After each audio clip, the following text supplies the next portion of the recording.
Good morning বন্ধুরা, SR ব্লগে সবাইকে স্বাগত জানিয়ে একটা নতুন ব্লগ নিয়ে চলে এসেছি। আর সকাল সকাল চা বসিয়ে দিয়েছি। সকাল সকাল একটু আদা দিয়ে চা করে নিচ্ছি। চাটা খাবো, আমার হাজব্যান্ডের জন্যও করেছি, ওনারও বলছিল যে গলায় ব্যথা, ওই জন্য চা করেছি। আর এই যে চাটা গ্যাসটা বন্ধ না করেই আমি চাটা নিয়ে চলে আসছিলাম ছাঁকবো বলে, আর আবারও ফিরে গিয়ে গ্যাসটা বন্ধ করে নিলাম, নিয়ে তারপরে চাটা ছেঁকে নিচ্ছি। আর দুজনে চা খাবো। আমার হাজব্যান্ড প্রত্যেক দিন চা খায় না, উনি চাটা অত পছন্দ করে না, তাই জন্য আজকে বলছিল একটু গলা ব্যথা হয়েছে, ওই জন্য আদা দিয়ে একটু চা করে নেব, দুজনে চা খেয়ে নেব সকাল সকাল। আর ওপারে কড়াইতে দেখতেই পাচ্ছ একটু ডাল সিদ্ধ বসিয়েছি। আজকে সেরকম কিছু রান্না নেই, ডিম ভাজা আর রুটি হবে সকালের টিফিনে। ডিম অমলেট করব আর ওই রুটি করব, তাই জন্য একটু ডাল সিদ্ধ বসিয়েছি। বাচ্চারা স্কুলে যাবে তো, ওই জন্য খেয়ে দিয়ে যাবে ডাল দিয়ে। আর এই যে আটাটা এখন মেখে নিচ্ছি, চা খাওয়া হয়ে গেছে, আটাটা মেখে নিচ্ছি। আর এই যে দেখো ডিম ভাজা রুটি, এখন সকাল সকাল ডিম ভাজা রুটিটা খেয়ে নেব।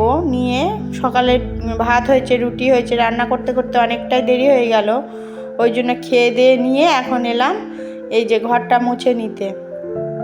আর এই যে বাইরের থেকে ওই জামাটা তুলে নিয়ে ওইখানে রেখেছিলাম, আমার ওই ইয়েটা আবার ওইটা আবার সরিয়ে দিচ্ছি, দিয়ে তারপরে আবার ঘরটা মুছে নেবো। দেখো ঘরটা মুছে নিচ্ছি। আর এখনও স্কুলে যাওয়ার জন্য কেউ রেডি হয়নি, সবাই স্কুলে যাবে পরে।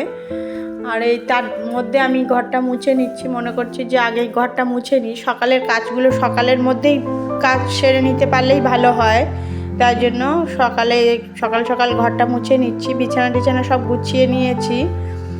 আর ওই যে ব্যাগটা দেখতে পাচ্ছ, ছোটো মেয়ের ব্যাগটাও গুছিয়ে রেখেছি ওখানে, ও স্কুলে যাবে, ব্যাগটা গুছিয়ে সব রেডি করে রেখেছি। ঘরটা মুছে নিচ্ছি নিয়ে, আর রান্নার সেরকম কিছু আজকে ঝামেলা নেই, আজকে মাছ হবে না, বাড়িতে যা রয়েছে ওই দিয়েই আজকে চালিয়ে দেব। ওই জন্য আমার শ্বশুরমশাই আজকে একটু অন্য জায়গায় গেছেন, বাজারে যেতে পারেনি, ওই জন্য মনে করলাম যে আর থাকবে, বাজার করতে হবে না। আর বাজারে কাউকে যেতে দিলাম না, বললাম যে আজকে ওই যা তরকারি রয়েছে ওই দিয়েই রান্না করে নেব। ওই জন্য আজকে সেরকম রান্নার ঝামেলা নেই, মাছ টাছেরও ঝামেলা নেই, ওই জন্য আমি ঘরটা মুছে নিচ্ছি। এই যে ঘরটা পুরো মুছে পরিষ্কার করে নিচ্ছি। ঘরটা দুবার করে মুছতে হয়েছিল, খুব নোংরা হয়েছিল, প্রথমে ঝাড়ু দিয়েছিলাম, তারপরে আবার মুছে নিচ্ছি, আবার মোছার পরে ফের আর একবারও মুছেছিলাম, ওই জন্য এরকম দেখাচ্ছে। আর আমি ঘরের মধ্যে জুতো পরেই থাকি, কেননা এখন হালকা হালকা ঠান্ডা রয়েছে, ঠান্ডা সময় বেশি জুতো পায়ে দিয়ে থাকতে হয়, ঘরের মধ্যে জুতো পরা ভালো। আর এই যে এখন ঘরটার সব মোছা কমপ্লিট হয়ে গেছে, ওই ঘরটাও মুছে নিলাম, এই ঘরটাও মুছে নিলাম, সব ঘরগুলো আমার মোছা কমপ্লিট। আর এখন দেখে নেব রান্নার কি করা যায়, সেগুলোই এখন গুছিয়ে নেব। আর এখন স্নান করে নেব, স্নান করবো না এখন রান্না টান্না গুছিয়ে নিয়ে তারপরে যাব। আর এই যে এখন মটরশুঁটিগুলো বেছে নিলাম, মটরশুঁটি আর এই আলু দিয়ে তরকারি হবে। আর এই যে মানকচু ভাজা করব চিপসের মতন। তোমরা কারা কারা মানকচু ভাজা খেয়েছো কমেন্টে জানিও বন্ধুরা, আর না খেলে এখন দেখে নাও, এর মানকচুর তলার দিক থেকে সুন্দর করে ভাজলে, ডুবো তেলে ভাজতে হয়, আমার তেলটা একটু অল্প হয়ে গেছিলো, কিন্তু ওই তেলটা দিয়ে অনেকটা তেল দিয়ে ভাজলে বেশ একদম মচমচে হয় চিপসের মতন। আর এই যে কড়াইশুঁটি দিয়ে এইটা ঘুগনি মতন করেছি, আজকে দুপুরে এটাই খাওয়া হবে। আর ওই চিপসটা, আর সকালে যে ডালটা সিদ্ধ করেছিলাম ওইটাই রয়েছে, একটু ডালটা ফোড়ন দিয়ে নেব, হয়ে যাবে। তাহলে ডাল আর চিপস হলো, আর ওইটার তরকারি, মটরশুঁটির তরকারি, এই হলো আজকে দুপুরের মেনু।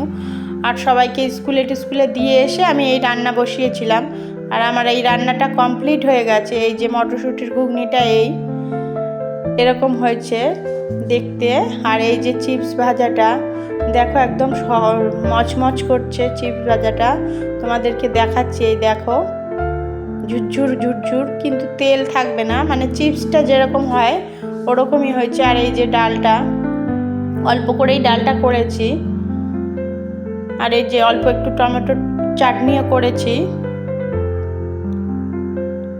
আর এখন দেখো স্নান করে আমি পুজো দিয়ে নিয়েছি, রান্নাবান্না কমপ্লিট করে নিয়েছি। এরপরে সবাইকে খেতে দেব, আর আমার হাজব্যান্ডের জন্য ভাত নিয়ে যাব, আর ছোট মেয়েকে স্কুল থেকেও আনতে যাব। ভিডিওটি যদি ভালো লেগে থাকে লাইক কমেন্ট শেয়ার করবেন বন্ধুরা, সাবস্ক্রাইব করবেন। আর আজকে অনেক বাগানে ফুল হয়েছিল, সেই ফুল দিয়েই আজকে পুজোটা দিয়েছি। আর যেহেতু গরম পড়ে গেছে তাই জন্য ঠাকুরের গায়ের চাদরগুলোও খুলে দিয়েছি, যেখানে যেখানে ঢাকা দেওয়া ছিল সব খুলে ফেলেছি। আর সুন্দর করে আজকে পুজো দিয়েছি ফুল দিয়ে সাজিয়ে। টাটা বন্ধুরা।